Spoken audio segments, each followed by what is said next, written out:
to discuss. When we celebrate 100 years of the wasteland, what exactly are we celebrating? The poem refuses to fade away, unlike many other great works, which sometimes became points of discussion and subsequently faded away. The wasteland has remained in the reader's focus for the last so many decades.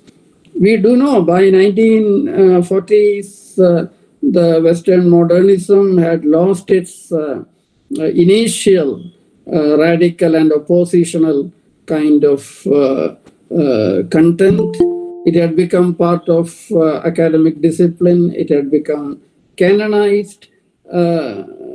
Still, as part of the canon, the wasteland actually forces us to reconsider several issues regarding the very question of poetry's relevance to society.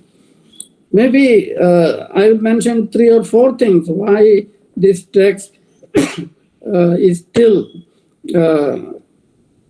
a kind of emblematic, iconic text of the 20th century. Though written in English, it's not strictly an English, quote-unquote, English text. It actually, if you see its footnotes and if you see the Wasteland's overall organization, you can see it breaches the boundary of a very insular English kind of world. So in that sense, it's not only cosmopolitan, it actually looks beyond English and Europe towards Asia, towards India particularly, and Buddhism, and a whole set of other elements are brought into the subtext, which the poem actually organizes in 5 parts. And another, perhaps a very important, it actually moves towards an open form. This search for open form in poetry has a long history. But you can also see by the 19th century, particularly during the Victorian period, the conventional kind of English poetry had become extremely, orthodox. It had actually shied away from experimentation and what we very often describe as the Victorian worldview, Tennysonian kind of an approach to the social and political questions, had created a certain inbuilt kind of ethnocentrism in English poetry. This ethnocentric Englishness was something which had its impact on colonies. We, as a colony of Britain, even the Irish, Ireland as a colony of Britain, deeply felt a certain kind of love-hate relation. We actually had a very critical relation with the language itself. That's a long story. If you look at James Joyce, you can see in the novel itself, he brings out this very complex subtext of England-Ireland kind of relationship. So, in a way, Englishness had become a defining feature of what was a canonical kind of English poetry. I wouldn't say Eliot totally breaks down these barriers, but still there is you see, look at his own situation. He was an exile in England. He was yet to become a citizen. He had actually serious doubts about the kind of Christian belief he had believed in. So he was in a state of transformation as a young man caught in a very unhappy marriage. He had his own psychological problem. He was actually sent to southern France to relax. I think it was Ezra Pound who took interest, and he actually delivered this manuscript to Ezra Pound in Paris, which was drastically edited. We all know that Ezra Pound actually took liberty and produced a very different text out of the original manuscript. But then there are two more elements I want to emphasize. One is the complete liberation from what we call the iambic pentameter, which defines English poetry. From maybe Chaucer to Tennyson, what you find is a hegemonic kind of projection of Englishness through this standard iambic pentameter. And free verse. In the essay on free verse liber, Eliot says, for a serious poet, free verse is never free. The challenges are much more complex. It's not as if you can actually write anything and publish it as free verse. There is definitely challenges. The form has to be rigorous. So those issues come. But then the breaching of the iambic pentameter, Ezra Pound has said that was the first heave, that was the first push to actually destabilize a very fossilized kind of a tradition. And then, of course, there is also the, you see, by 19th century, a series of inventions. We know that the film, the cinema had already become a possibility. Photography was already invented, and a new kind of sensibility. We all know Benjamin wrote that famous essay, The Work of Art in the Age of Mechanical Reproduction. So this whole question of how do you organize experience in a world where images are no more. You see, images, a certain kind of the artistic principle of mimesis is no more central. You see, you cannot, after photography, the whole question of reproduction of reality was no more an artistic process. It was more mechanical. So in an age where photography takes over, the mimetic function of the earlier the painters used to very minutely sort of create the life-likeness of nature or scene or dress or light. See, all that could be caught with photography. So art had to move beyond that point of mimesis. So Eliot does it through a kind of form which has elements of collage, elements of the several cinematic features. You can actually look at the wasteland as a series of frames, and the frames start each one melting into the other. And voices, it's the voices which actually come alive. The great theatricality of living presences. People, I have before me, I wouldn't actually, I don't have the time to go through, but it's a poem I would like to read aloud in the class. And half of it the way you read it, it makes sense. It actually has, it it has a tremendous power within its sound structure. And lastly, you see, its elusive structure has been commented. You see, this intertextuality, in a way, you embody others' voices within your voice. Words always carry traces, echoes. All our words actually carry other context along with them. You can never use an English word or a Malayalam word without, at the same time, referring to 2 or 3 contexts. This intertextuality is something which Eliot takes to the very brim of the text.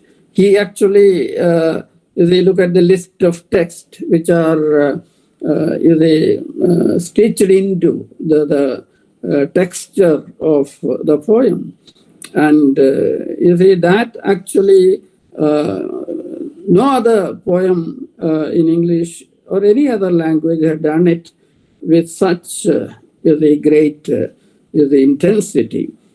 And that has an aesthetic dimension, which we realize now, with the intertextual kind of this dimension, that maybe that has brought any number of commentaries on the wasteland. Maybe last year before, I think 2018, the prose works of T.S. Eliot were published, complete prose works of T.S. Eliot, and it runs to 6,000 pages. He was a commentator, reviewer, critic, and he had contributed enormously to debates of various kinds.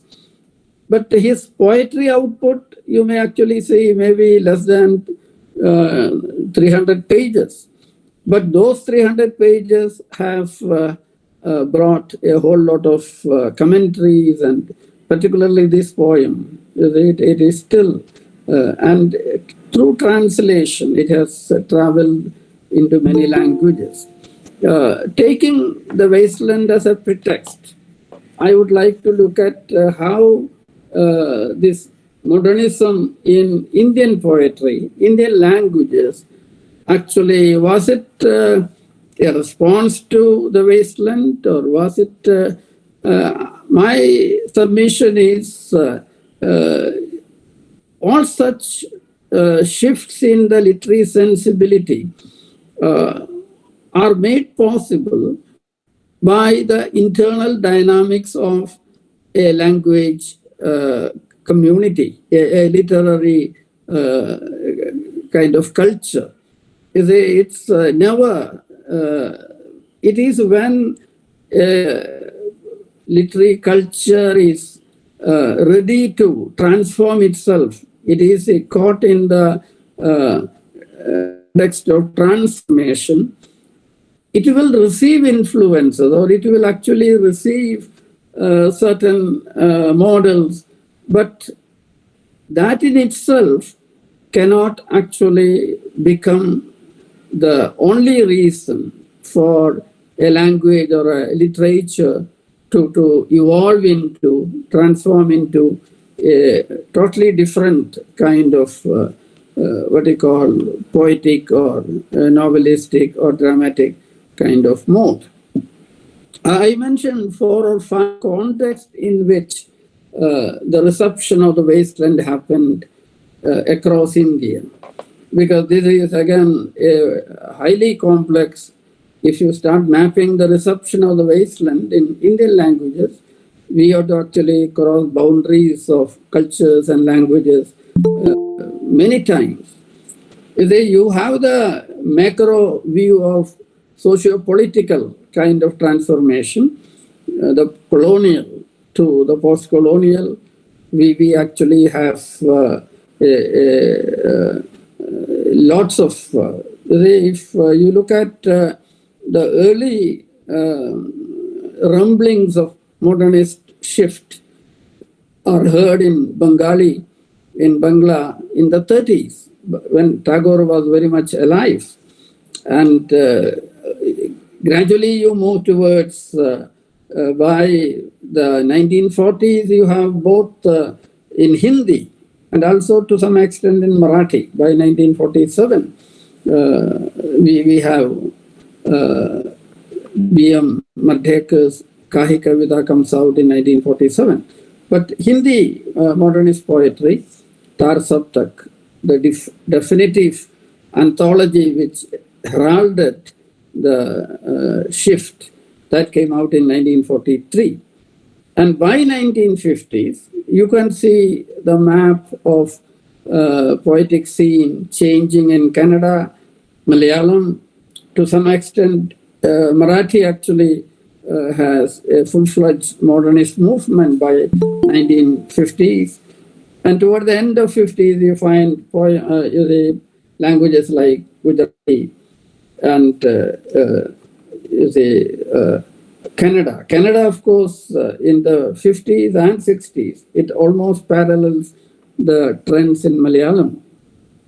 Some people argue Tamil never had a movement comparable to modernism, but you see, there are Manikodi, there was a journal, because little magazines were largely instrumental in questioning the canonical mainstream in all these languages. From Bangla to Malayalam, you will find the little magazine movement captured the imagination of a younger readership, and that actually created a certain kind of space for new voices to be heard. And in short story, and to some extent in poetry as well. Poetry, I think in Tamil, it was only in the 60s and 70s that some of the voices emerged, Nanakuthan and many others. So you can very well see Mauni, Pudumai Pithan himself, a wonderful short story writer. So across India, I would actually like to argue that 1950s, somewhere in the mid-century of 20th century, there is a modernist shift happening across India. Some languages had it earlier, some moved in later, but the modernist shift was becoming a definitive kind of transformative element in cultural terms in almost all languages in India. Maybe one can always go into the sociological dimension of this transformation. The great cities like Bombay and Calcutta, migration, urbanization, all these have contributed. In fact, 1940s was, if you look at 1919 to 1947, that was the period of Gandhi in Indian polity. But effectively by 1942, you will find Gandhi's influence starts waning. And the ideology of Russian Revolution, socialist revolution, which shaped a romantic progressive sensibility and yielded very good social realistic fiction. You can say Urdu, Hindi, Marathi, Malayalam, definitely, and Kannada. They all responding to this impulse towards a socialist kind of worldview. Both Gandhian and socialist kind of ideologies lose their, there are many reasons, I won't go into that. They lose their aura by the 1950s. So when you read a modernist poet, you should actually know there is a deeper impulse in the very socio-cultural milieu, which actually is manifesting itself through the fragmented idiom, through the search for one of the phrases of T.S. Eliot, the raid on the inarticulate. You are actually trying to say something which is which cannot be put in words, which is basically inarticulate. So this search for a language, search for something which is not within the linguistic domain, which has to be actually given a verbal kind of form. And that's where you find in modernist idiom, again and again, you find in Malayalam, you would all remember that it was Kumaranashan who first said, you see, Bhasha, Apurna Minnaho, you see, this language is inadequate for my poetic purpose. Ashan must have really deeply felt this need to go to the very the brim or boundaries of language, because he had a very critical relation with the idea of mainstream or canon, and he himself, I would actually, we can spend a lot of time on debating the relation of Ashan's poetry to modernism. But definitely both modernist and postmodernist poetry in Malayalam owe a lot to the breakthrough achieved by Ashan's kind of experimental idiom. He look at a poem like Kindavishtaye Sita, which actually takes us to the questioning of a certain foundation myths about the social and the political.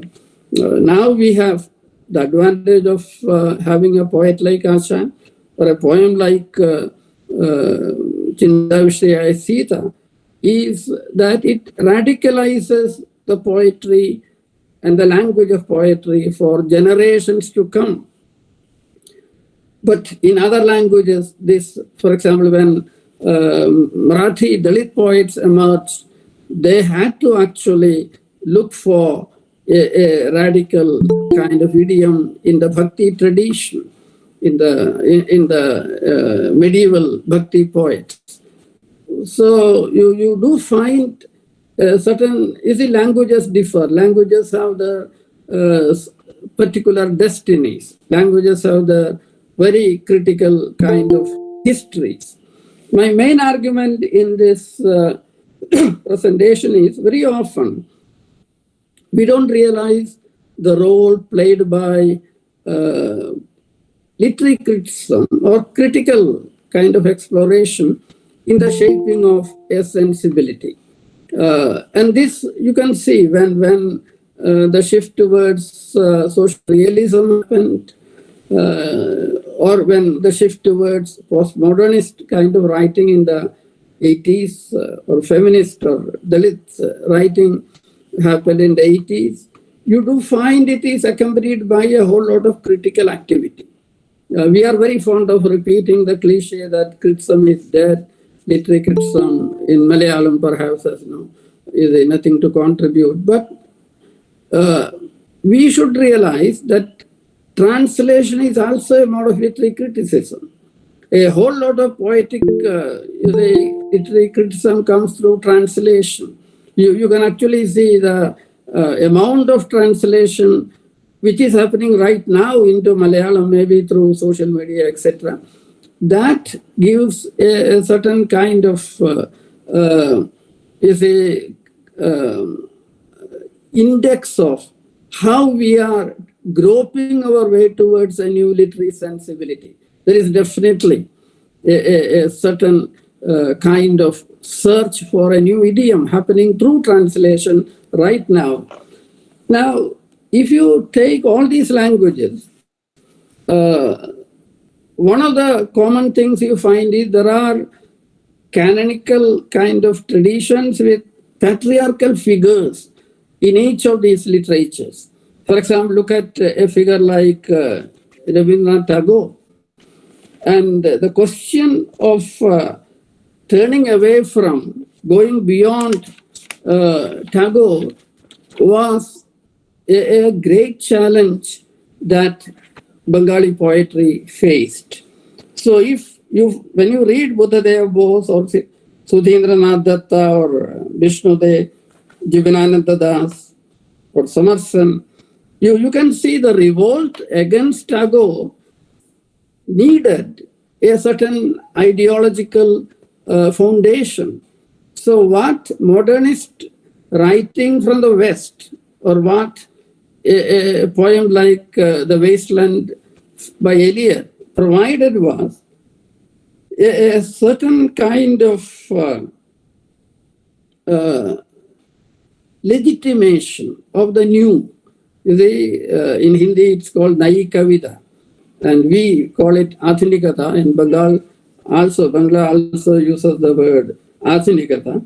So this question of turning away from, actually Amiyadev said as a comment that Bengali poetry had to move beyond Tagore, and that's why it actually turned towards modernism. I quote one more sentence from Amiyadev. He says, Bengali modernism was not Western modernism in Bengali dress. It was Bengali writing after Rabindranath in modern dress.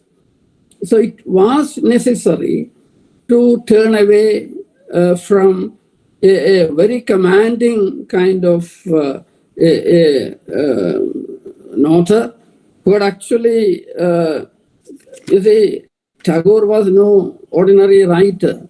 He had a presence in every branch of literature. He wrote songs, he wrote drama, poetry, short story, novel, literary criticism, and he was also a painter. So when faced with such a great personality, the revolt takes a little more effort. And that's the reason why you see, when you read the journals, some of the journals which came earlier, Kallol or Kalikalam in Bangla, you see, they are now moving away from a certain quote-unquote literary idiom towards an everyday Chalit Bhasha, a kind of consciously unliterary or non-literary kind of language. Prose poems, prose becomes the medium. In fact, the last volume written by Tagore was in poetry was in prose. So in a way, Tagore felt the transformation, but he also found that this whole question of beauty is now no more a concern with modern poets.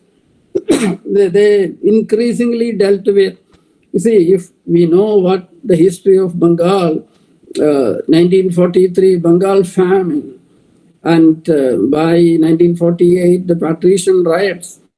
So Tagore actually dies in the early 40s, but there was a new generation trying to make sense of an extremely complex socio-political situation. And Tagore's kinds of mystical and highly mellifluous, definitely a kind of romantic idiom, couldn't have done justice to the emerging reality. So the kind of poetry that emerged in the 40s, I would very briefly mention only Jivanananda Das. Ayyappa Panikar has an article on Jivanananda Das, and he perhaps is one poet who represents the spirit of post-Tagore Bengali poetry. If you don't want to call it modernist, he is definitely a poet who actually embodies the spirit of the entire transformation in poems like The Corpse, you see, where you do find the question of violence again and again, you see, coming up. But along with that, perhaps the most translated, the most quoted Bengali poem, after some of the poems from the Gitanjali, should be Banalada Sen, a great poem by the Jivananda, great poet Jivananda Das. And I will only quote 3 or 4 lines. Banalada Sen. There are 18 translations. There is a volume of translations of Banalada Sen with me. 18 translations. Maybe there should be not less than 50 or 60. For eons have I roamed the roads of the earth, from the seas of Ceylon to the straits of Malaya. I have journeyed alone in the enduring night, and down the dark corridor of time, I have walked through mist of Bimbisara, Ashoka, darker Vidarbha. Round my very soul, the angry waves still roar. My only peace I knew with Banalada Sen of Nato. We actually don't know who is this Banalada Sen. His own family was suspicious that our Jivananda Das had an affair with some woman. But this poem captures a certain kind of inexpressible angst, a certain kind of wandering spirit, which actually cannot be captured through language. It escapes. An element of transcendence is an essential feature of most of the poems by actually Jivanananda. And this a certain kind of, and his criticism. You see, what we need to realize is a sensibility like that of Jivanananda emerges only when there is a very deep-rooted critical spirit in action. There are many essays, I have no time to go through, but he has a long essay on Thomas Mann's Faust and the great novel. And very politely, he is not the person who will quarrel with Tagore, but he does suggest that none of the novels by Tagore come, you see, anywhere near the Thomas Mann's novel. And he explains, you see, what is his appeal. He is captivated by this whole, you see, selling of the soul, the Faust myth. And then again and again, he 2 or 3 questions which emerge in modernist context, and again. One is this question of expression. Another is language and expression.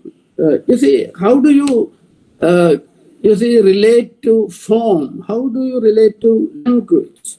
Because romantic, progressive, nationalist, that tradition had already, it was largely a tradition which had a declamatory kind of style. But here, in modernist context, you have the great anxieties, fears.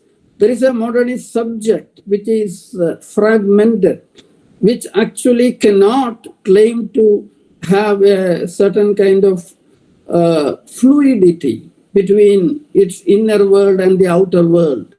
So this fragmentation, which a poet like, I am sure that in many poems of Jivanananda, you can actually see this. I just quote 2 or 3 lines. He can be extremely, you see, caustic and critical even in his poetry. These are the kind of ugly, or what you call macabre, you see, which he brings into the poem. From the spittle, the blood, and the excreta, the fly rises into the sunlight, the golden sunlight gleaming with insect wings. So the ugly actually is brought into the world of the meaningful through a certain kind of vision. See, you have the leper licking water out of hydrant, or the plague rat dying with blood forming at the mouth, etc. And and he writes about riots in the city. He writes about the victims of famine. So definitely, the poetry of Jibanananda has a range which responds to the compulsions of 1940s and early 50s. He actually dies in an accident in Calcutta. He was knocked down by a tram, and he dies at the prime of his poetic powers. But then in several of his essays, you can actually see one of the things in a poet like Tagore, you would find a whole lot of reference to nature. But Jibanananda wrote again and again about the concrete items of, for example, a tree will never be a tree. It would be definitely a tree which he knows, which is part of the village Barisal. He lived in Bangladesh. So partition of Bangladesh, he was a refugee. He had no permanent job for many stretches of his lifetime. So he was caught in the anxieties of the city life. Finally, he got a job in Calcutta, one semi-urban area. See, all that story, in a way, it doesn't come directly into his poetry. He keeps the inner life alive through literary criticism. He writes extensively on books and also on issues like language. And so poetry renews itself through the critical spirit.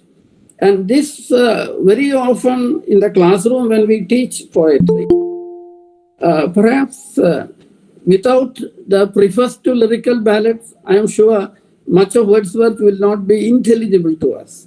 We actually take it for granted. But there are similar kind of critical, Eliot in many of his essays was trying to put across an entire critical justification for the kind of poetry he was writing. And in later criticism, his interest actually moves away from poetry. He takes up culture, theology, religion, and issues of different kind. And definitely, we should also remember there were a lot of critical elements. We should actually remember that modernism was extremely criticized by, I will take it up later when I come to this shift towards modernism. That's what I am talking about. Later on, toward the end, I will just mention the shift towards postmodernism. See, if you take a language like Hindi, you find a major poet like Sachidananda Hirananda Vatsyayan, who wrote under the name Agye or Ajnay. In Malayalam we write Ajnay. A wonderful biography of Ajnay has just come out.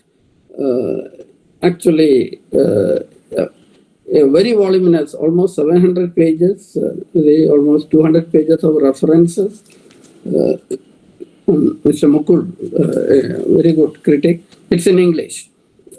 That will give you a story of Hindi modernism. And that very fact that an international publisher has published a biography of Agye or Ajnay is we should take. We haven't been able to do justice to our own modernism. Or Ayappa Panikar demands a greater critical kind of volume in English. I wrote my book, Making It New, Modernism in Malayalam and Hindi Poetry in the 90s, from sitting in Shimla Indian Institute of Advanced Study. And somebody in Hindi told me, till today, they don't have a full-length. I studied Agay, I studied Kedarnath Singh, and I have a chapter on Mukti Bodh. They said they still do not have a kind of history of modernist poetry. And maybe that, to a great extent, is true of even Malayalam. You see, we need, particularly in today's multilingual kind of Indian classroom, research is now moving towards Indian subject. And I think there is a felt need to write biographies of many of these. The biography, intellectual biography, is also a kind of literary, act of literary criticism. So I was mentioning again, you see, there is a volume of essays he wrote in 1945. You see, Agay is a very interesting personality because he went to jail for being a radical revolutionary. And it was in jail that he began writing short stories, poetry, essays, etc. And by 30s, it was in the late 20s, he actually was in jail. So there is a new Agay who is emerging outside jail, and by that time he was a well-known figure. And if you read his essays in a volume called Trishangu, published in 1945, you can see the influence of T.S. Eliot. Particularly this whole theory of impersonality. You see, Eliot's very famous phrase, the more perfect the artist, the more completely separate in him will be the man who suffers and the mind which creates. This idea seems to have actually captured the mind of and his essay, Rudhivad Aur Maulikata. It's a kind of translation of tradition and individual talent. So these ideas come into Hindi through Ajnai. He is translating many of the ideas of Eliot, but putting these ideas in Hindi context, he faces problems. For example, when Eliot talks of tradition, he can actually talk of an uninterrupted tradition coming from Greek, Latin to English. You see, there is a whole legacy of Dante to maybe to Whitman. But then, you see, when Agay talks of a tradition beginning with Valmiki to Kalidas and then Tulasidas and then Maithilisharan Gupta, he is talking of different languages. From Sanskrit, he has to come to Braja Bhasha, and Tulasidas wrote in Braja Bhasha. Then Maithilisharan Gupta writes in Khadi Boli, Hindi. So, for a modern Indian writer, the question of tradition is not that easy to choose. The very idea of tradition has to be complicated, and even within this actually for a Malayalam poet, there is hardly any. We have an oral tradition. We have definitely the canonical tradition will take us to Tulja Tavitachan, and beyond that we may actually see a Tamil tradition. But you see, there are minor traditions which actually have their own compulsions to be relevant in the modernist context. So, when you talk of an organic and dynamic tradition, which have living conventions, you need to actually look at different historical narratives. So, the question of choosing a tradition also is related to the question of languages. And this very often you can see in the case of Agay, lands him in many very, very difficult kind of situations. See, he talks about, for example, there is an essay called Culture and Environment, where he says it's not life that has changed, it is not lifestyle alone that has changed, but life itself. And now life is neither urban nor rural, its very structure has been lost. And there are lots of discussions on the coming of the machine and its impact on human life. And he also talked about this the creative inspiration for literature from the anguish of the writer. He uses the word vivashata, a certain kind of deep-rooted anguish.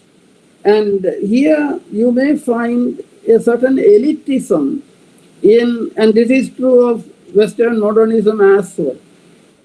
Again, very strongly argued that culture is not meant for everyone.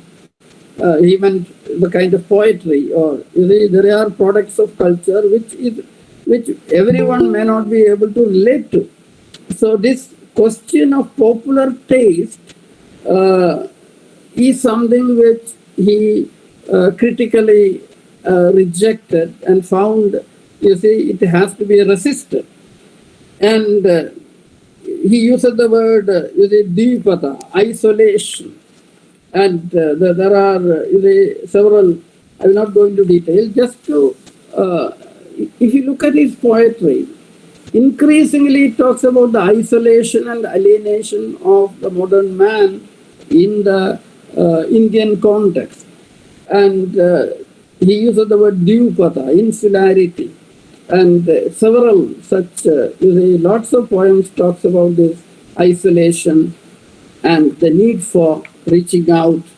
And it is against this kind of a context that Hindi modernism defined itself. I'm not saying it was completely accepted, but this kind of a position calls for debate.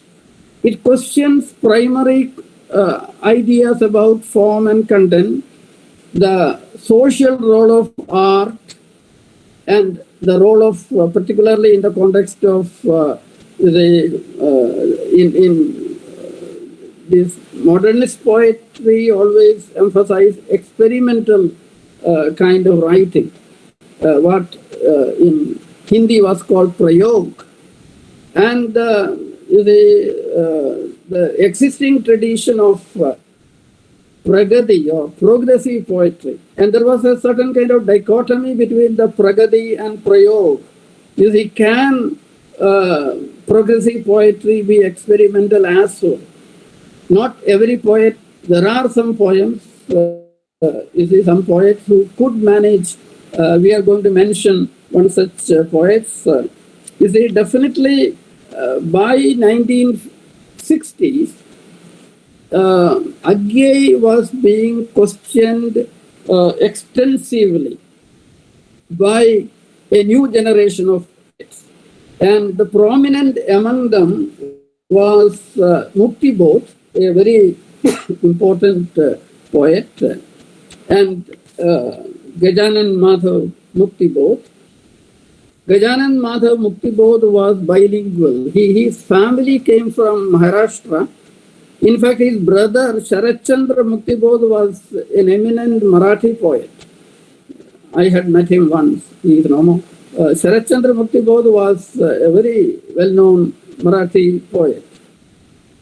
And if you look at the Tar Saptak volume, which Agye edited, Agye did a whole lot of, he published Pratik, a journal. He brought out a series of books, volumes of many poets who are labeled as modernists. And the coming of Tar Saptak is the 7 stars. That's what created a certain kind of upheaval in Hindi poetry. And every poet in that volume gives a statement, what they think about you see, poetry, etc. There is a manifesto. So when Muktibodh was part of Tarsapta, and in his statement, he actually argued that poetic life is an essential part of our daily life, and hence the values of poetry cannot contradict those of common life. So right from the beginning, Muktibodh takes a position that art cannot be insular. Art has to address issues of the social and the political. That's why I said what Prayog did was to move away from this question of everyday life, questions of exploitation, question of oppression. But Muktibodh again and again thinks this kind of issues need to be addressed in poetry. And he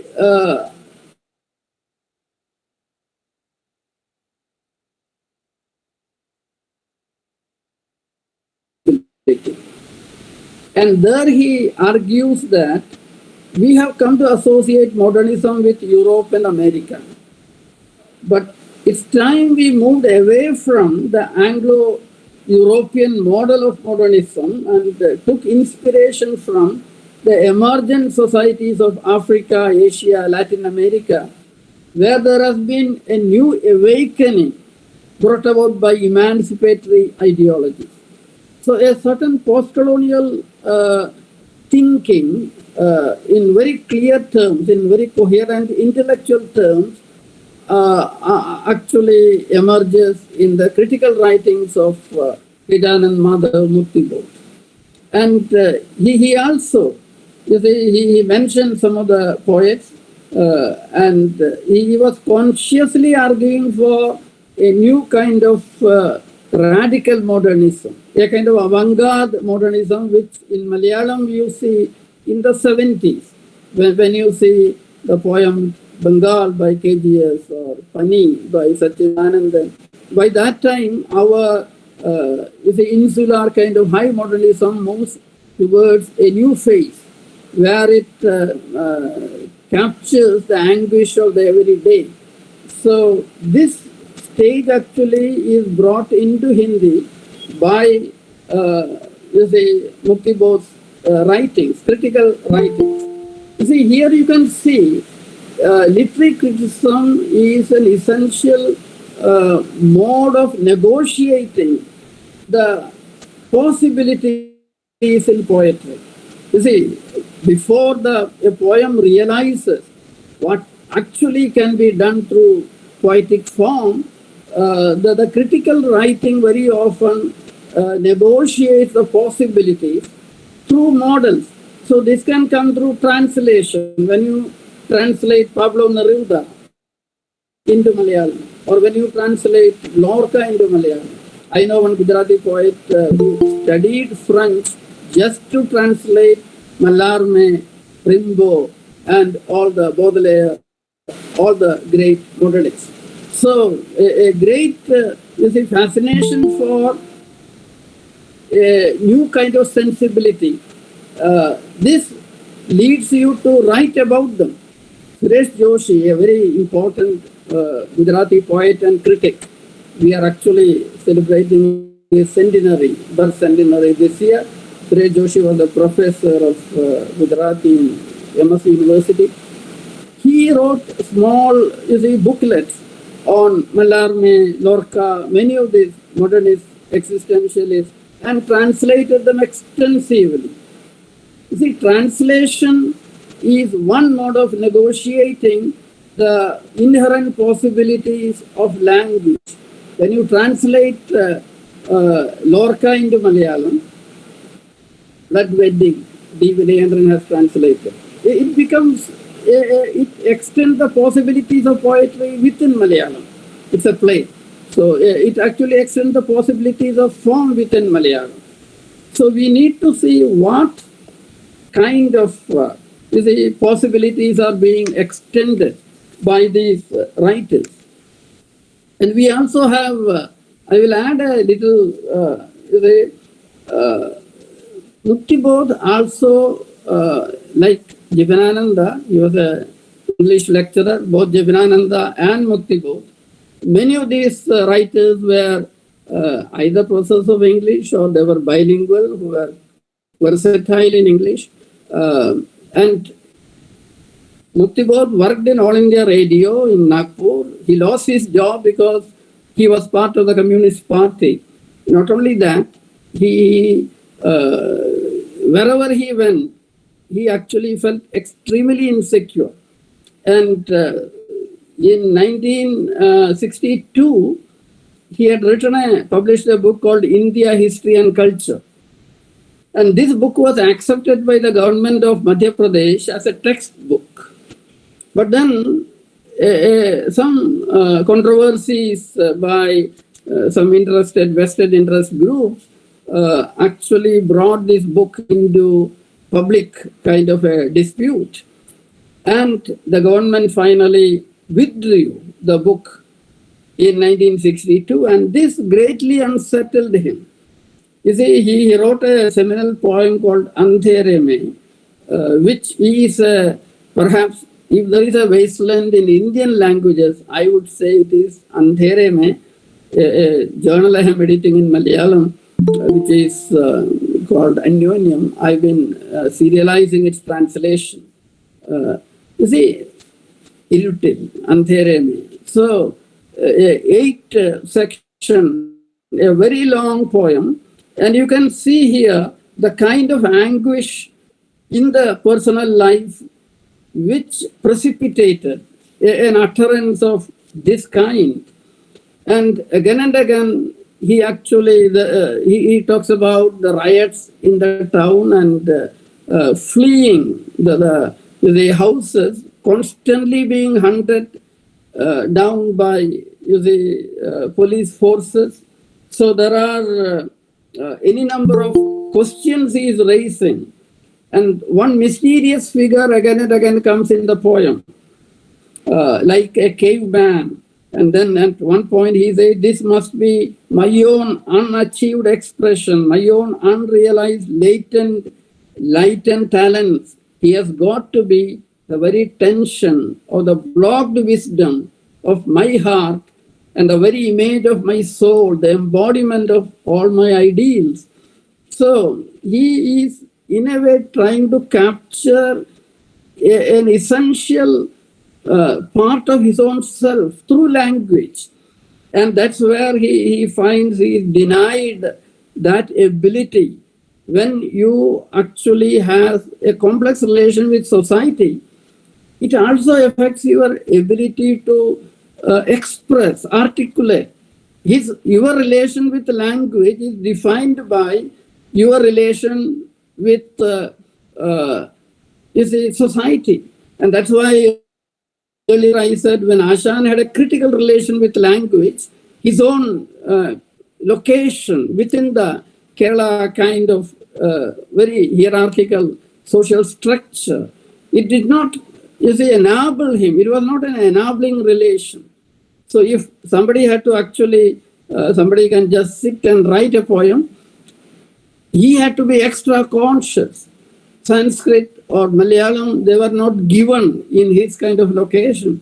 So we need to see the struggle in many, in the history of modernist poetry, Muktibodh alone has suffered this great, question of how to actually, how to articulate one's self. And the fragmentation, it's almost like losing your balance of mind. Again and again, he talks about the title itself is Andhere Mein, in the dark.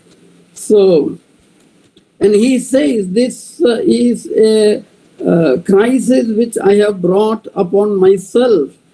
There is a figure of Gandhi in the poem who is actually lying, as if he has been lynched. He is covered in blood. He actually sees street scenes where people are being shot by armed, and there are long marches of cavalry policemen. And then he suddenly says, Along with them, I see the best elites of the city, the editors, the literary critics, the great writers, all of them are actually in the march. See, so the poem in a way anticipates what India went through during emergency, or what he names the, you see, his book, banning of the book, is an early indication of the coming fascist kind of, you see, rule in India. I think there is something prophetic about what Mukti Bodh said. You see, when you come to Malayalam, I will take about 5 to a poet like Ayyappa Panikkar. Ayyappa Panikkar could realize a certain critical kind of spirit in the texture of the poem itself. We all know when Kurukshetram was written, 1960. It must have been in the making for almost 6 to 7 years. He was struggling with this long poem, about 300 lines to 63 or so. So 300 lines roughly. So, and Madhubhumi, the main literary periodical in Malayalam, refused to publish it. We have M.V. Devan's statement that the poem was on Krishna Warrior's table, and M.V. Devan was an artist with Madhubhumi, and he must have, M.V. Devan says, Krishna Warrior must have read the poem at least 2 or 3 times and decided not to publish it, but nor did he return it to Ayyappa Panikkar. And Devan says when he left Madhubhumi, he also carried this manuscript. Krishna Warrior himself was a very well-known Malayalam poet, a poet who brought in what he called the early modernist sensibility. You see, if you look at some of the early his Madrasil Urusayan, Madrashil Urusayan, Kochudoman, you see, it was the beginning of a very stark, unromantic, you see, critical idiom in Malayalam poetry, Gandhi and Godse. You see, there are any number of poems by Krishna Warrior which suggest a shift away from the kind of progressive and romantic, you see, poetry we had actually seen, like Channambura, or you see, a whole generation of poets actually had transformed Malayalam poetry into a certain popular kind of a medium. And Krishna Warrior had moved away from that sensibility, but he couldn't accept the kind of expression which Ayyappa Panikkar used in this it's a poem, I have said earlier, that a poem which actually takes you to the very boundaries of language. There is a tremendous battle with the possibilities of language. When you read, if you go to YouTube, you can actually hear this poem in Ayyappa Panikkar's own voice, and you can also see the kind of cascading images which come in a certain kind of kinetic, you see, flow, which brings up large number of association, and maybe Eliottian kind of echoes are very much there in the very, you see, title itself, you see, and he quotes, you see, a few lines as an epigraph. You see, all this actually suggests the very use of epigraph is an Eliottian kind of, so you find a whole lot of Dharmakshetre, Kurukshetre, that entire the question they raised about Mahabharata war. And then there are references to Mahabharata war and a whole, you see. And the poem actually uses several registers. I would actually see there are ironic sections, holes, you see, and there are very introspective, lyrical kind of sections. There are in this, and there are highly reflective, philosophical kind of sections. So it's not an easy poem. I have written about it in detail in both Malayalam and English, so I wouldn't reproduce them here. You see, I would say a few things which led him. You see, there is a very scathing attack by Ayyappa Panikkar on Vallathol school. He is not talking about Vallathol Narayana Menon as a pet. We do know that when Vallathol wrote an epic, that was, I will be writing up in about, I hope I can take about 5 minutes, 3-4 minutes, and then wind up. Yes. Yes. So that we can have some discussion. So this question of Vallathol school, this was published in early 1950s. He said, very often you find a certain lack of intellectual integrity. He can go to China and write a poem, China Ha. Then he can actually visit Russia and again write Russia Ha. And in his characteristic, witty, ironic mode, Panikkar actually says there is something wrong with this kind of poetry, which is declamatory, which is celebratory. And that's where he actually says, in an essay written in 1950 on T.S. Eliot, Panikkar expresses the desire that Malayalam poets should move away from rigid metrical patterns towards free verse based on rhythm. One of the early, in 1950 itself, he says, prosody, chandas is not central to poetry.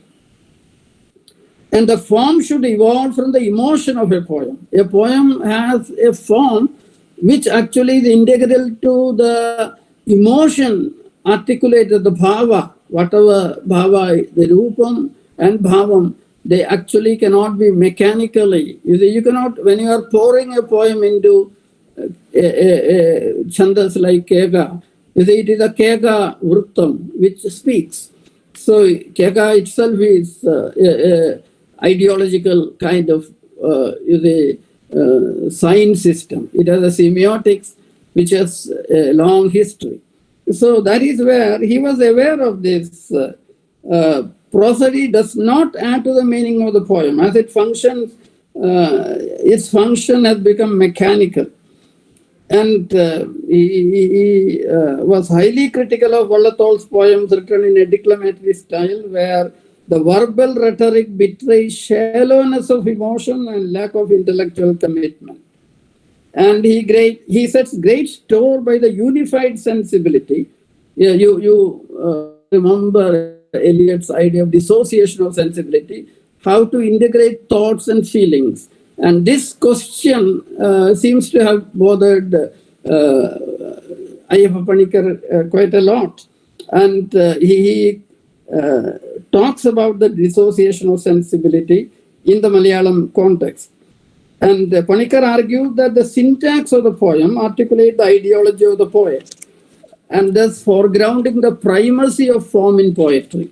In fact, Ezra Pound once commented, the real test of one's sincerity is the form. It's in the form that a poet's sincerity actually is encoded or embodied. Each poem has its own unique, Ayyappa Panikkar says, each poem has its unique, authentic form, which cannot be easily fitted into an already existing metrical pattern. And the search for open form is not part of a stylistic shift, but a deep exploration of the linguistic potential of a poetic tradition in the context of changing relation between art and society. As the social dynamic changes, you see, literary form and social formations are integrally related, even in a Marxian sense. You see, so as social formations change, as the internal dynamics of a social structure changes, you can actually see new voices emerging in the domain of the literary. I have witnessed in Maharashtra in the post-1970, as colleges expanded, lots of young people became graduates, and new generations of people who had no access to college education. There was an explosion of institutions across Maharashtra, across India. This happens. And then you find new people entering what Dilip Chitre says, the Republic of Letters. The Republic of Letters is constituted by the larger domain of the social. You see, so the social, as the women get educated, as the sections who were denied the fruits of modernity get educated, you find the idiom cannot remain the same. You cannot actually say, one of the great debates in Malayalam poetry in the late 19th century was Prasavadam, whether the second syllable should actually be the same. There should be a rhyming of second syllable. Maybe it has its root in the transformation of orality to a written culture.